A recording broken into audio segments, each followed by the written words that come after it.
We left Yellowstone at daybreak as we continued our journey west to Seattle.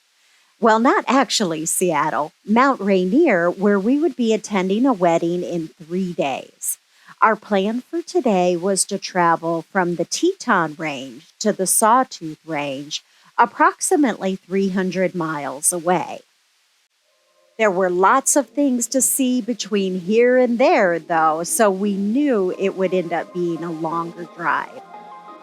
We weren't sure where in the Sawtooth we would be camping tonight, but we were going to look for someplace between Chalice and Stanley, maybe a Forest Service campground or a BLM campground. Our first stop, though, was Jackson Lake. This is one of my favorite pictures from the trip.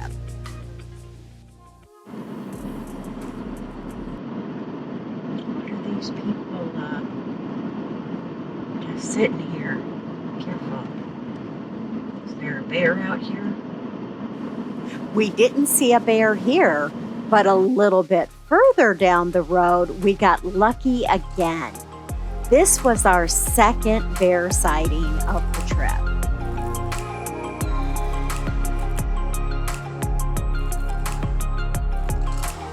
And of course, we couldn't leave Wyoming without one more bison.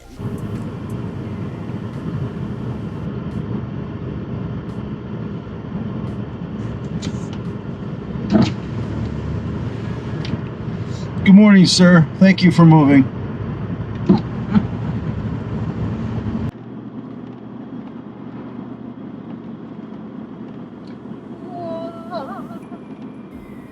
There's so much to see in Grand Teton, and just like Yellowstone, we knew we could only scratch the surface as we drove through today. On our way in, we had stopped to take pictures of the mountains, and now on our way out, we stopped at Mormon Row to take a few pictures of the iconic barns. These barns and houses had been built by a group of Mormon homesteaders sent from Salt Lake City right around the 1900s to establish new communities. They're probably one of the most photographed things in Grand Teton. After stopping in Jackson for coffee and bagels, we headed up through the Teton Pass. As you're driving along here, all of a sudden the gates go down behind you, and you don't know it. These gates are a little unnerving for us flatlanders. After driving through the pass, we would enter Idaho, another new state for us. From there, we would head to Idaho Falls, stop and do a little restocking since we were almost out of coffee, and then make our way to Arco, and from there up to Chalice. First, we had to make it through this pass, though. This is the steepest mountain pass we had ever been through.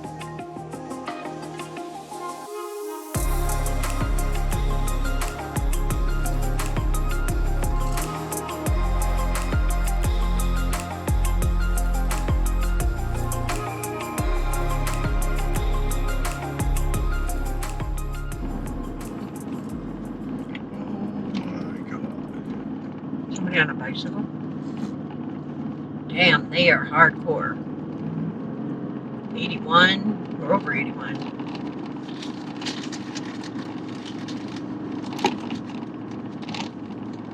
That legs like iron.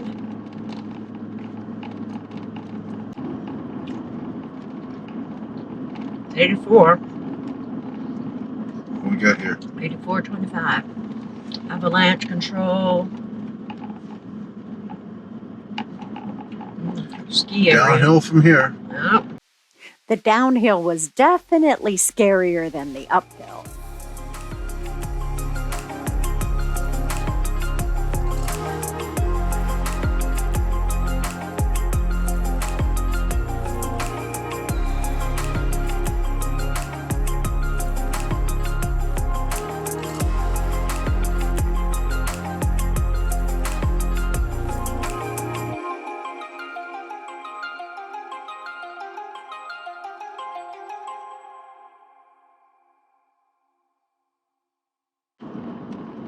Sawtooth, Idaho, baby. That's a lot of stickers. And of course, we had to turn around to get Heckenbach's picture with the sign.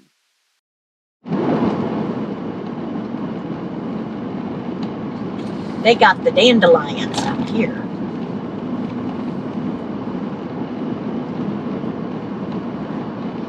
Shortly after entering Idaho, we began our drive through the Targhee National Forest on our way to Idaho Falls.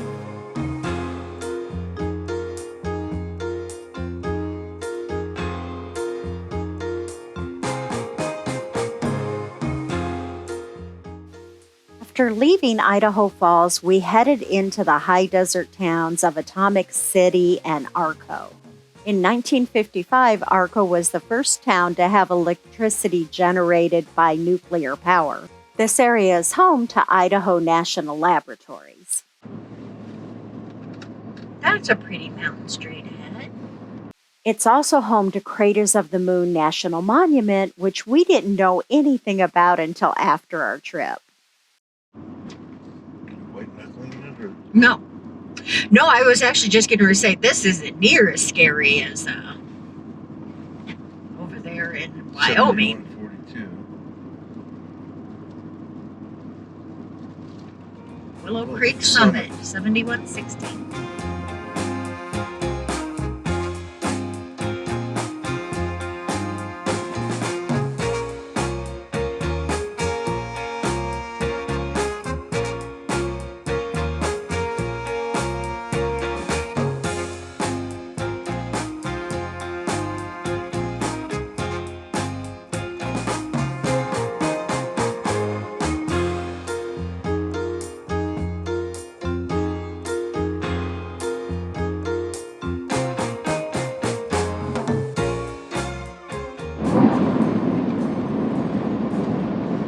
Where are we going?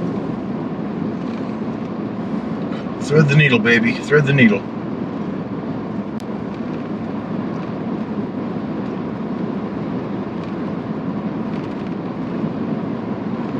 That is interesting. Looks like you're just going to run right into the hills. Secret tunnel. Yeah.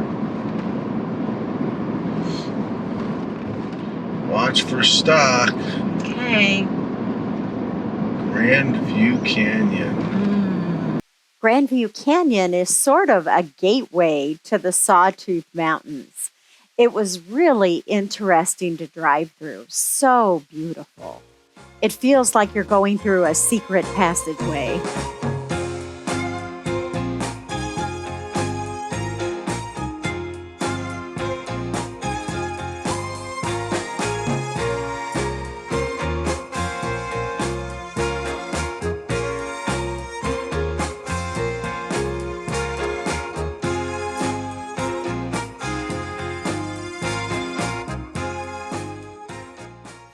When you come out the other side, you start to see the Sawtooth Mountains in the distance.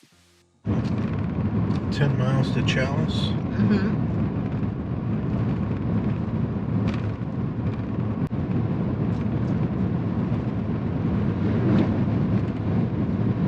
So you think they're irrigating grass for the cattle? I don't know. Like, it seems like why else would they be? I mean, this doesn't look like a sod farm or anything like that. So that I can't imagine why else they would be. I think it was saying the lows tonight are like 45. When we reached the intersection near Chalice, we turned west along the Salmon River and entered the Salmon Chalice National Forest. There are lots of BLM and Forest Service campgrounds along this road, so we wanted to check some of them out. Bayhorse Recreation Site. Well, here's the first one. Bayhorse is a free BLM campground.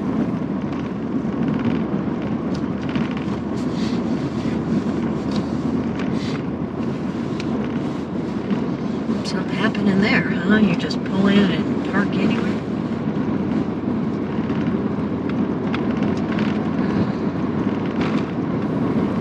The next one is Dead Man Hole Campground. It's another free BLM campground with only 5 sites.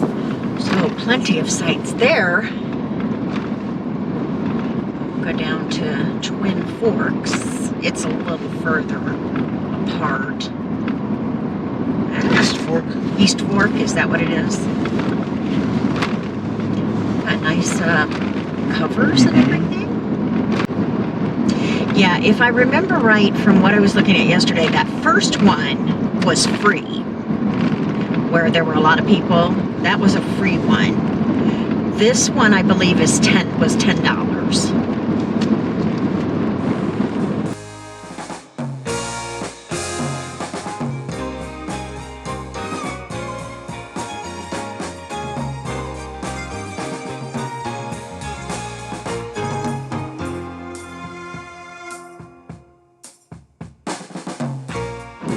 Idaho is beautiful in a different kind of way than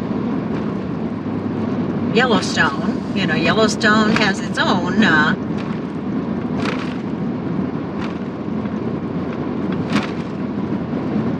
this is more like I could see living someplace like this.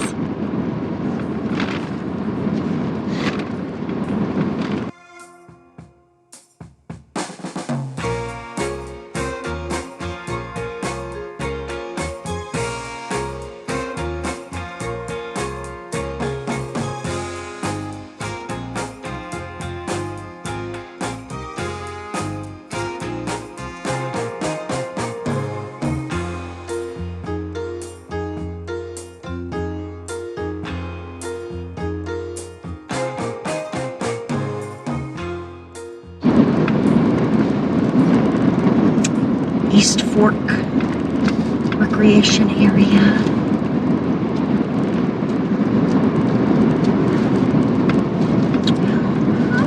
Not too many people in here either. Oh, then we'll have to decide if we want to keep going.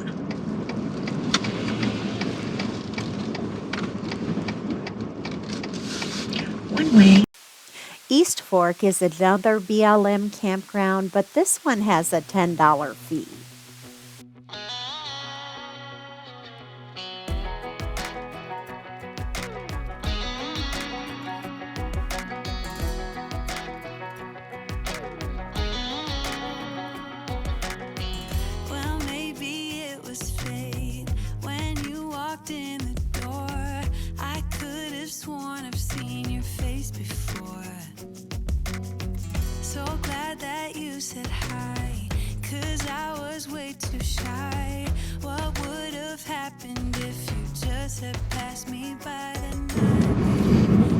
Holman's right down the ways. Then what's past Holman? Whiskey Flat. Whiskey Flats. Okay. Well, maybe we'll keep going. I mean, the further we go today, it's only 2 o'clock.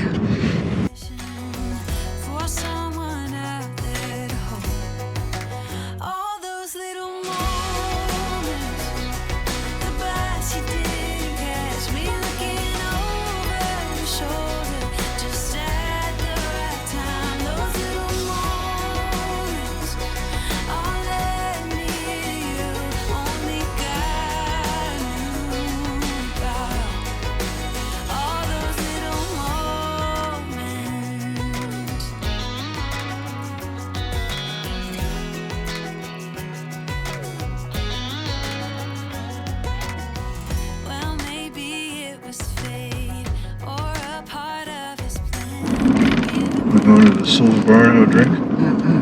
No. But I'll pull over and let this car go past us.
This next little area is 5 miles down the road, but still part of Clayton.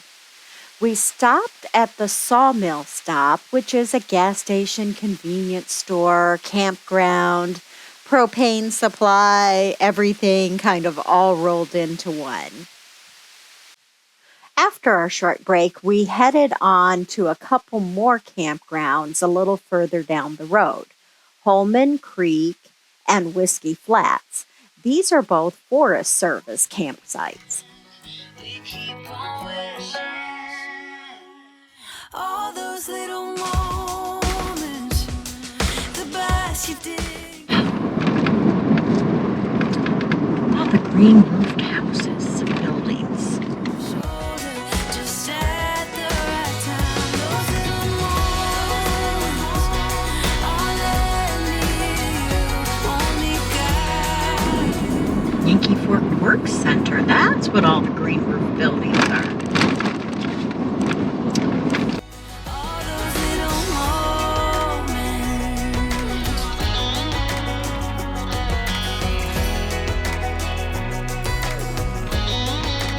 All those little moments. Almond Creek Campground.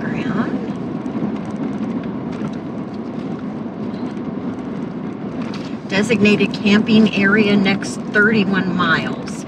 So does that mean you can camp anywhere?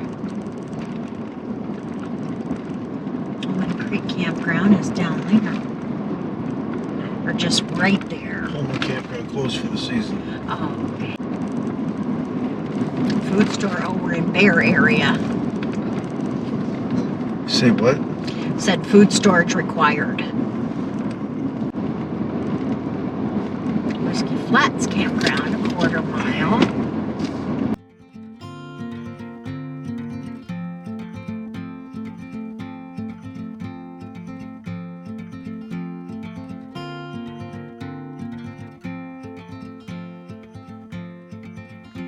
Camping permitted only in areas with a metal fire ring and What is this? a sign.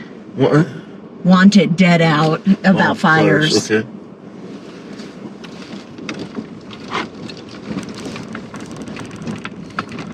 I think they meant up that way. That would be my guess. Mm-hmm. What's the yellow sign say up there? Oh, not maintained. Not maintained. Oh, the road is not maintained.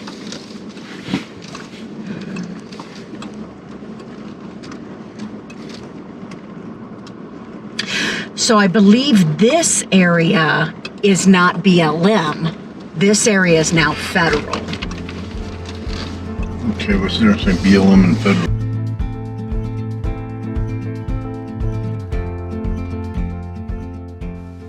This campground definitely wasn't as nice as the BLM ones we had passed earlier.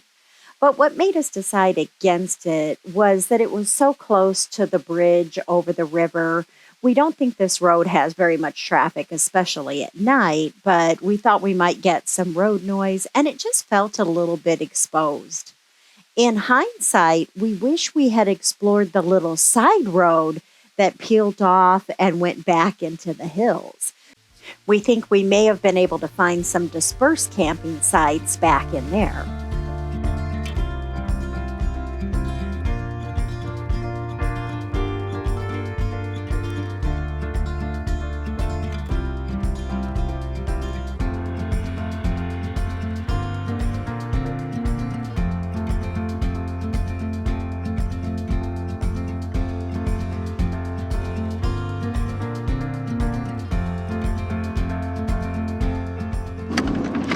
I was looking at where they were camped down there.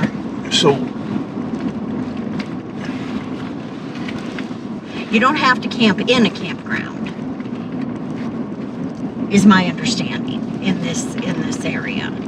Forest Service and BLM land, you can camp anywhere.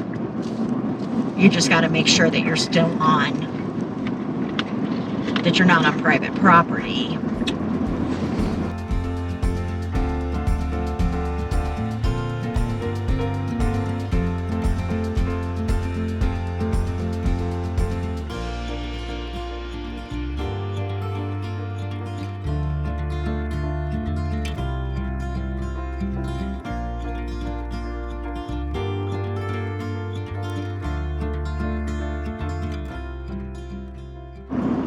rafters.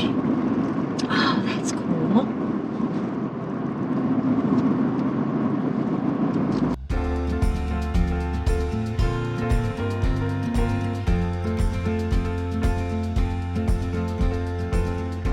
Oh, and there's a campground down there. Upper and Lower O'Brien campgrounds. Oh, you want to go down there? Sure.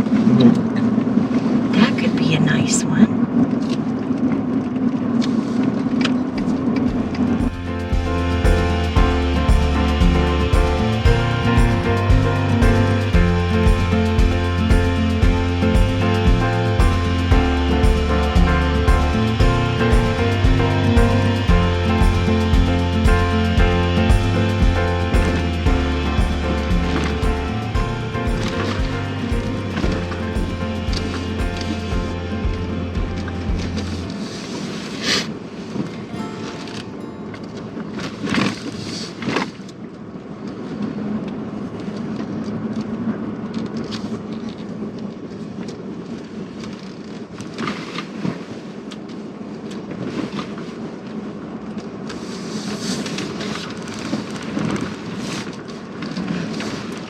Ooh, this campsite right over here may be good. People in here. Mm-hmm. So U.S. Forestry is pay. Mm-hmm. Probably has a little bit better conditions than BLM. BLM probably just Oh, land. BLM is pay. Some of them are pay too. Oh, So camping's $18. holy shit.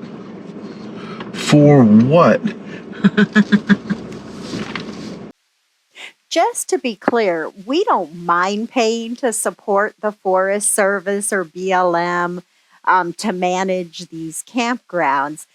The $18 was just a lot for what was offered at this campground in comparison to some of the ones we had seen earlier that were either free or $10 per campsite.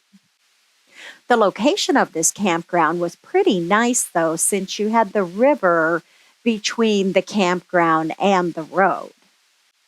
And there was a second part, the Lower O'Brien campground, down this long, narrow, little bit sketchy road. Yep, you were right. You're right again, babe. You have been right a lot. I had to leave that in because there's an ongoing joke that he's never right. And he's always trying to record what he says are the rare occasions when I say he's right. So now he has recorded proof he can go back and listen to anytime he wants. And I really wanna know if I will ever figure out where the road goes. Even if I'm falling down, I will keep on searching for my highs. You can say I lost my mind, I will keep on holding my head high. Even if the sky is falling down.